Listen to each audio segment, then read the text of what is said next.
दोस्तों नमस्कार, हाजिर हैं एक बार फिर से आज की बड़ी और ताजा खबरों के साथ। बस आपसे निवेदन है, कृपया वीडियो को लाइक कर दें, चैनल को सब्सक्राइब कर लें और घंटी बटन जरूर दबा दें। पहली बड़ी खबर है, 5वें चरण के लिए खत्म हुई वोटिंग, लोगों ने जमकर किया मतदान। आपको बता दें कि यूपी विधानसभा चुनाव के 5वें चरण में राज्य के 12 जिलों की 61 सीटों के लिए वोटिंग हुई। शाम 6 बजे तक करीब 54.9% वोटिंग हुई। अमेठी में करीब 52.77% वोट डाले गए, जबकि अयोध्या में 58.01% लोगों ने अपने मत का इस्तेमाल किया। सभी राजनीतिक दल अपनी अपनी जीत का दावा कर रहे हैं। बीजेपी ने दावा कर दिया है कि बीजेपी इस बार 305 सीटें जीतकर पूर्ण बहुमत की सरकार बनाएगी। वहीं समाजवादी पार्टी ने भी ऐलान कर दिया है कि इस बार सपा गठबंधन प्रचंड बहुमत के साथ सरकार बनाएगा। आपका क्या मानना है, इस बार किस पार्टी की सरकार बनेगी? अपनी राय हमें वीडियो लाइक कर कमेंट बॉक्स में जरूर दें। अगली बड़ी खबर, प्रयागराज में कहीं 5 घंटे तो कहीं 2 घंटे तक ठप रहा मतदान, अधिकारियों के फूले हाथ पांव। आपको बता दें कि पाठा में पानी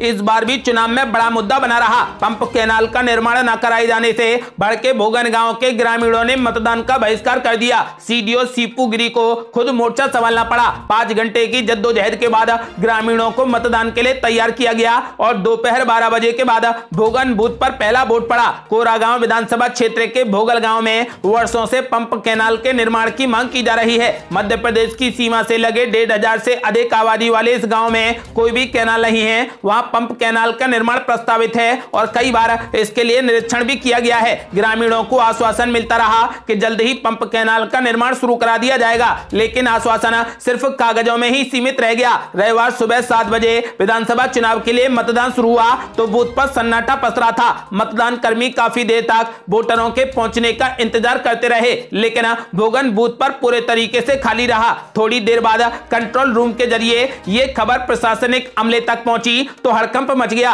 ग्रामीणों से बातचीत की गई तो पता चला कि उन्होंने मतदान का बहिष्कार किया है। मामला गंभीर था तो सीडीओ वहां पर पहुंचे और ग्रामीणों से मतदान करने की अपील की। सीडीओ ने ग्रामीणों को बताया कि पंप कैनाल के निर्माण का प्रस्ताव तैयार है और निर्माण करा दिया जाएगा। हालांकि इसके बाद भी ग्रामीण मतदान के लिए तैयार नहीं थे। उनका कहना था कि वर्षों से हमें सिर्फ आश्वासन मिला है, नेता अफसर यहां आते हैं और आश्वासन देकर चले जाते हैं। ग्रामीणों से कहा गया है कि वे मतदान करें, इस बार शिकायत का मौका नहीं मिलेगा। काफी देर तक जद्दोजहद होती रही और इसके बाद ग्रामीण मतदान के लिए तैयार हुए। भोगन बूथ पर दोपहर 12 बजे के बाद पहला वोट पड़ा तो प्रशासनिक अफसरों ने राहत की सांस ली। अगली बड़ी खबर, अखिलेश यादव का बड़ा ऐलान, बोले 2011 में सपा के साथ आते स्वामी प्रसाद मौर्य तो 2017 में भी बनती हमारी सरकार। आपको बता दें कि 5वें चरण की वोटिंग के बीच कुशीनगर पहुंचे सपा प्रमुख अखिलेश यादव ने भाजपा सरकार पर जमकर निशाना साधा। मंच पर अखिलेश यादव के साथ पूर्व मंत्री स्वामी प्रसाद मौर्य भी मौजूद थे।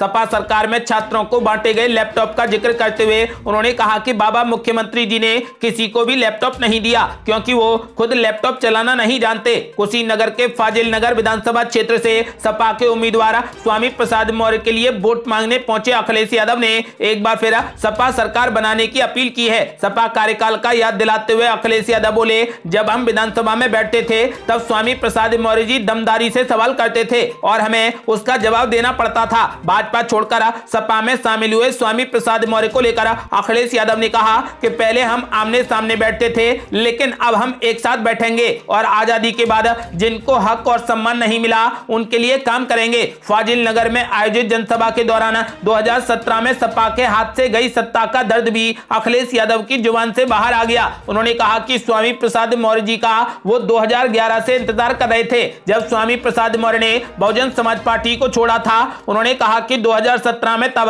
अगर वो सपा में आ गए होते तो हमें 5 साल के बुरे दिन नहीं देखने पड़ते। उत्तर प्रदेश आज सबसे आगे दिखाई देता। इसके बाद अखिलेश यादव ने सपा की उपलब्धियां गिनाने के साथ योगी सरकार पर कई करारे प्रहार किए। उन्होंने कहा कि सपा सरकार बनने पर आईटी के क्षेत्र में नौजवानों को 22 लाख नौकरियां उपलब्ध कराने का काम करेंगे। अखिलेश यादव ने कहा कि यह संविधान और लोकतंत्र बचाने का चुनाव है। सपा सरकार ने तय किया है कि पुरानी पेंशन बहाल करने का काम करेंगे। माता बहनों को समाजवादी पेंशन के रूप में 15,000 रुपए महीना देंगे, सालाना 18,000 रुपए देंगे। अखिलेश यादव ने कहा कि भाजपा राज में अभ्यर्थियों के साथ भेदभाव हुआ है समाजवादी सरकार आने पर युवाओं के साथ न्याय होगा। उन्होंने साफ कर दिया है कि इस बार समाजवादी पार्टी की सरकार बनेगी। और ये बड़ी खबर, चौरी चौरा में गरजे मुख्यमंत्री योगी आदित्यनाथ, बोले हमने एक यंत्र विकसित किया है जो सड़क भी बनाता है और माफियाओं के ऊपर भी चलता है। ये आपको बता दें कि यूपी के मुख्यमंत्री योगी आदित्यनाथ ने गोरखपुर के चौरी चौरा में चुनावी रैली को संबोधित करते हुए अखिलेश यादव पर जमकर निशाना साधा। योगी ने एक बार फिर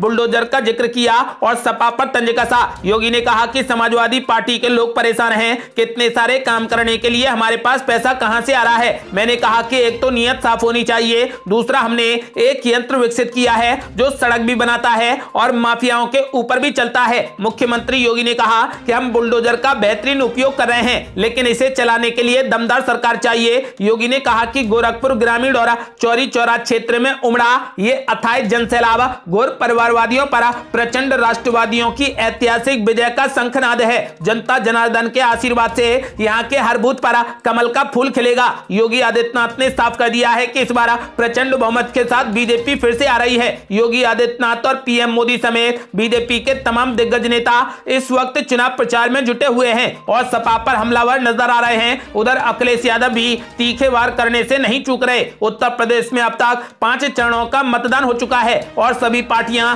अपनी अपनी जीत के दावे कर रही हैं। प्रदेश में अब 2 चरणों का मतदान बाकी है। इस बार राज्य में बीजेपी और सपा रालोद गठबंधन की कड़ी टक्कर देखने को मिल रही है। हालांकि ये तो 10 मार्च को चुनाव के नतीजे ही बताएंगे किस पार्टी को जनता का पूर्ण बहुमत मिल रहा है। आपका क्या मानना है, इस बार कौन सी पार्टी अपनी सरकार बना रही है? अपनी राय हमें वीडियो लाइक कर कमेंट बॉक्स में जरूर दें। बड़ी बड़ी खबर, गृह मंत्री अमित शाह का बड़ा ऐलान, बोले साइकिल की सवारी की तो छाती पर मूंग दलेंगे माफिया। ये आपको बता दें कि केंद्रीय गृह मंत्री अमित शाह ने बलिया में कहा कि गलती से भी साइकिल की सवारी कर ली तो माफिया फिर से आपकी छाती पर मूंग दलने के लिए आ जाएंगे। बुआ भतीजे की सरकारों ने यूपी को बाहुबलियों के हवाले कर दिया था। योगी सरकार ने यूपी को बाहुबलियों से मुक्त करवाया है। अतीक अहमद कहां है, आजम खान कहां है, मुख्तार अंसारी कहां है? बड़े बड़े चले गए, जो चट्टे बट्टे बचे हैं वे भी जेल जाएंगे। योगी सरकार ने यूपी की कानून व्यवस्था को मजबूत किया है। गृह मंत्री अमित शाह बांसीट विधानसभा से भाजपा प्रत्याशी केतकी सिंह और फैफना विधानसभा से उपेंद्र तिवारी के पक्ष में जनसभा को संबोधित कर रहे थे। केंद्रीय गृह मंत्री अमित शाह ने सपा बसपा के साथ ही कांग्रेस को भी निशाने पर ले लिया। बांसीट विधानसभा के मनियर इंटर कॉलेज के मैदान और फैफना विस के चितबड़ा गांव में अमित शाह ने कहा कि सपा सरकार में हमेशा हत्या, लूट और अत्याचार बढ़ा है। दुष्कर्म में सपा की सरकार नंबर 1 रही है। भाजपा सरकार में अपराध में कमी आई है। फिर भाजपा की सरकार बनी तो ऐसी घटनाओं का नामो निशान मिटा दिया जाएगा। एक भी माफिया रोड पर नहीं दिखेगा। भाजपा जीतेगी तो बलिया का नाम और रोशन होगा। बबुआ ने गरीबों की सरकारी जमीन हड़पी है। मुख्यमंत्री योगी ने करोड़ों की जमीन माफियाओं से मुक्त करवाई है। 10 साल तक सपा के समर्थन में बनी कांग्रेस की सरकार में पाकिस्तानी घर में घुसकर मारते थे। मौनी बाबा मनमोहन सिंह मौन रहते थे, पर जब से भाजपा की सरकार बनी तो हमारे सैनिकों ने दुश्मनों को घर में घुसकर मारा है। अनुच्छेद 370 हटाने में पूर्ववर्ती सरकार कांपती थी। मोदी सरकार ने इसे हटाया तो एक पत्ता तक नहीं हिला। अमित शाह ने केंद्र सरकार की उपलब्धियां, गैस कनेक्शन, मुफ्त राशन, किसान सम्मान निधि, ई श्रम कार्ड, बिजली, पूर्वांचल एक्सप्रेसवे आदि गिनाई। उन्होंने कहा कि हमारी सरकार बनी तो उच्च शिक्षा प्राप्त करने वाले युवाओं को लैपटॉप दिया जाएगा और स्मार्टफोन फ्री दिया जाएगा। उच्च शिक्षा हासिल करने वाली लड़कियों को फ्री स्कूटी दी जाएगी। यूपी में 5 साल में 10 लाख करोड़ रुपए का निवेश हुआ है। सरकार ने 10 नए विश्वविद्यालय, 40 मेडिकल कॉलेज और 28 इंजीनियरिंग कॉलेज बनवाए हैं। आपको बता दें कि फिलहाल गृह मंत्री अमित शाह ने दावा कर दिया है कि विकास के दम पर यूपी में एक बार फिर से बीजेपी प्रचंड बहुमत के साथ सरकार बनाएगी। और बड़ी खबर, बस्ती में गरजे सतीश चंद्र मिश्रा, बोले बुलडोजर की धमकी अब नहीं चलने वाली, जनता देगी जवाब। ये आपको बता दें कि बसपा के राष्ट्रीय महासचिव राज्यसभा सांसद सतीश चंद्र मिश्रा ने कहा कि बुलडोजर की धमकी अब नहीं चलने वाली। प्रदेश में 5वीं बार बसपा की सरकार बनने जा रही है। इस बात का एहसास योगी को भी हो गया है। वो अपना बोरिया बिस्तर बांधना शुरू कर दिए हैं। आपको बता दें कि रुंदौली के बुद्धि बाजार में जनसभा को संबोधित करते हुए सतीश मिश्रा ने कहा कि बसपा ने महिलाओं को सुरक्षा और सर्व समाज को उचित सम्मान दिया। आरोप लगाया कि इस सरकार में 100 से अधिक ब्राह्मणों का एनकाउंटर कर दिया गया। इस सरकार ने हाथरस में दलित की बेटी से हुए दुष्कर्म के बाद स्वजनों को उसका शव तक नहीं दिया। रात के अंधेरे में अधिकारियों ने मिट्टी का तेल डालकर सबको जलाने का घृणित कार्य किया। उन्होंने कहा कि यहीं की रेणु शर्मा को झूठे मुकदमे में फंसाकर जमानत मिलने के बाद ही उसे जेल से बाहर नहीं आने दिया गया। मरने के बाद उसका सब बाहर आया। खुशी दुबे को बेवजह 20 महीनों से अकारण जेल में रखा गया है। उन्होंने कहा कि प्रदेश में 14% ब्राह्मण हैं, योगी कितनों पर गोलियां चलवाएंगे। उन्होंने कहा कि सपा भाजपा के साथ मिली है, वो अल्पसंख्यक समुदाय के लोगों को डराकर वोट हथियाना चाहती है। सपा सरकार में 134 दंगे हुए थे। किसानों की आय दोगुनी करने की बात करने वाली केंद्र सरकार ने 700 किसानों की मौत के बाद 4 काले कानून वापस लिए। 5 साल में सिर्फ 25 रुपए गन्ने का मूल्य बढ़ाया, जबकि बसपा सरकार ने 135 से 250 रुपए क्विंटल गन्ने का मूल्य किया था। अगर बसपा सरकार बनी तो महिलाओं को सुरक्षा प्रदान की जाएगी। सरकार ने रोजगार देने के नाम पर बेरोजगारों को धोखा दिया है। सिर्फ बसपा ही बेरोजगारों को रोजगार दे सकती है। सरकार ने विज्ञापन पर 20 करोड़ रुपए खर्च कर डाले। अगर यही धन प्रदेश के विकास पर खर्च किया होता तो आज स्थिति दूसरी होती। उन्होंने दोहराया है कि अगर प्रदेश में बसपा की सरकार बनी तो कर्मचारियों की समस्याओं को दूर किया जाएगा और उनकी पुरानी पेंशन को भी बहाल कर दिया जाएगा। और बड़ी खबर, खुद पर हुए हमले पर भड़के असदुद्दीन ओवैसी बोले मैं डरने वाला नहीं, जिंदा रहकर कर दूंगा नाक में दम। ये आपको बता दें कि AIMIM के राष्ट्रीय अध्यक्ष असदुद्दीन ओवैसी ने भाजपा पर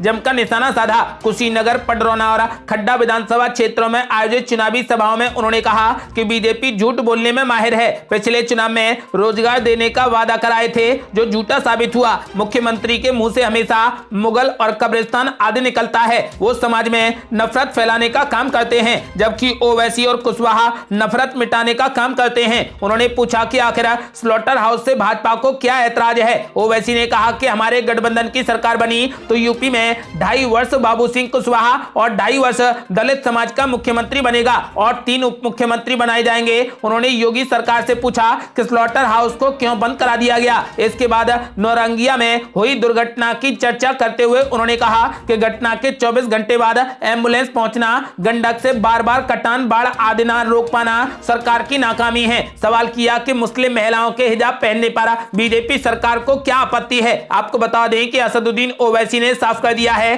कि मैं डरने वाला नहीं हूं, मैं डरने वाला नहीं हूं, जिंदा रहकर इनकी नाक में दम कर दूंगा। और बड़ी खबर, मुख्यमंत्री योगी आदित्यनाथ का बड़ा ऐलान, बोले समाजवादी पार्टी समेत कई विपक्षी दलों के नेताओं ने कर ली है विदेश भागने की तैयारी। ये आपको बता दें कि उत्तर प्रदेश के मुख्यमंत्री योगी आदित्यनाथ ने विपक्षी दलों पर हमला बोलते हुए कहा कि चुनावों में भारतीय जनता पार्टी की प्रचंड जीत और अपनी हार का एहसास होते ही सपा सहित कई विपक्षी नेताओं ने विदेश भागने की तैयारी कर ली है। महाराजगंज जिले के सिसवा में विधानसभा क्षेत्र में आयोजित चुनावी जनसभा में योगी आदित्यनाथ ने कहा कि भारतीय जनता पार्टी राज्य में फिर से प्रचंड बहुमत प्राप्त कर सरकार बनाने के रास्ते पर बढ़ चली है और ये एहसास होते ही सपा सहित विपक्षी नेताओं ने विदेश भागने की तैयारी कर ली है। उन्होंने दावा किया है कि कोई ऑस्ट्रेलिया और कोई इंग्लैंड जाने की फिराक में है तो कोई नेपाल भागने की तैयारी कर रहा है। आपको बता दें कि मुख्यमंत्री योगी ने दावा किया है कि एक बार फिर भाजपा 300 पार के लक्ष्य को पूरा कर प्रचंड बहुमत की सरकार बनाएगी। उन्होंने कहा कि भाजपा के पक्ष में चल रही प्रचंड आंधी और सुनामी को देखकर कहा जा सकता है कि भाजपा एक बार फिर 10 मार्च को 300 पार का लक्ष्य प्राप्त करेगी। और बड़ी खबर, पीएम नरेंद्र मोदी का बड़ा ऐलान, बोले यूपी चुनाव परिवारवादियों और कट्टर राष्ट्रभक्तों के बीच की लड़ाई है। ये आपको बता दें कि प्रधानमंत्री नरेंद्र मोदी ने कहा कि उत्तर प्रदेश का चुनाव वंशवाद और कट्टर राष्ट्रवादियों के बीच की लड़ाई है, जिसे विपक्षी दल नहीं समझते हैं। उन्होंने कहा कि इस चुनाव में परिवारवादियों के खिलाफ दलित, शोषित, पीड़ित, वंचित सबके सब एकजुट हो गए हैं और सामान्य वर्ग ने भी इन्हें पटखनी देने की ठान ली है। देवरिया में चुनावी रैली को संबोधित करते हुए पीएम मोदी ने उत्तर प्रदेश में पिछली सरकारों पर जबरदस्त हमला करते हुए कहा कि उन्होंने चीनी मिलों को बंद कर दिया और गन्ना किसानों का बकाया नहीं चुकाया, जबकि योगी आदित्यनाथ की सरकार ने चीनी मिलों का आधुनिकीकरण किया और इथेनॉल सम्मिश्रण की सुविधा दी, जिससे राज्य को लगभग 12,000 करोड़ रुपए मिले। पीएम मोदी ने कहा कि यह डबल इंजन की सरकार है जो यूपी के 9 करोड़ से अधिक पिछड़ों को, 3 करोड़ दलित भाई बहनों को और सामान्य वर्ग के 3 करोड़ परिवारों को फ्री में राशन दे रही है। मुश्किल के समय में अपना ही साथ देते देता है, जो पराया होता है वो इन घोर परिवारवादियों की तरह घर में बैठ जाता है। आपको बता दें कि पीएम मोदी ने कहा कि भाजपा सरकार का मंत्र है सबका साथ, सबका विकास, सबका विश्वास और सबका प्रयास। गरीबों के पास पक्का घर हो, घर में नल से जल हो, गैस का कनेक्शन हो, बिजली हो, शौचालय हो, घर तक पक्की सड़क हो, गरीब के जीवन को आसान बनाने के वाली ऐसी अनेक योजनाएं हमारी सरकार पूरी ताकत से आगे बढ़ा रही है। पीएम मोदी ने कहा कि हमारी सरकार पानी की बाढ़ और अवैध कब्जे की बाढ़ दोनों को रोकने का काम कर रही है। भाजपा सरकार अब ऐसी व्यवस्था बना रही है कि अब कोई अपराधी किसी गरीब के घर की तरफ आंख उठाकर नहीं देख सकता। आपको बता दें कि प्रधानमंत्री नरेंद्र मोदी ने लोगों से कमल का बटन दबाकर बीजेपी की सरकार बनाने की अपील की है। लेकिन इस बार आपके अनुसार यूपी में किस पार्टी की सरकार बनेगी? अपनी राय हमें वीडियो लाइक कर कमेंट बॉक्स में जरूर दें। आज के लिए बस इतना ही। यदि आपने अभी तक हमारे चैनल को सब्सक्राइब नहीं किया है तो कृपया चैनल को सब्सक्राइब कर घंटी बटन जरूर दबा दें। जल्दी मिलते हैं बड़ी अपडेट के साथ, तब तक के लिए जय हिंद, जय भारत।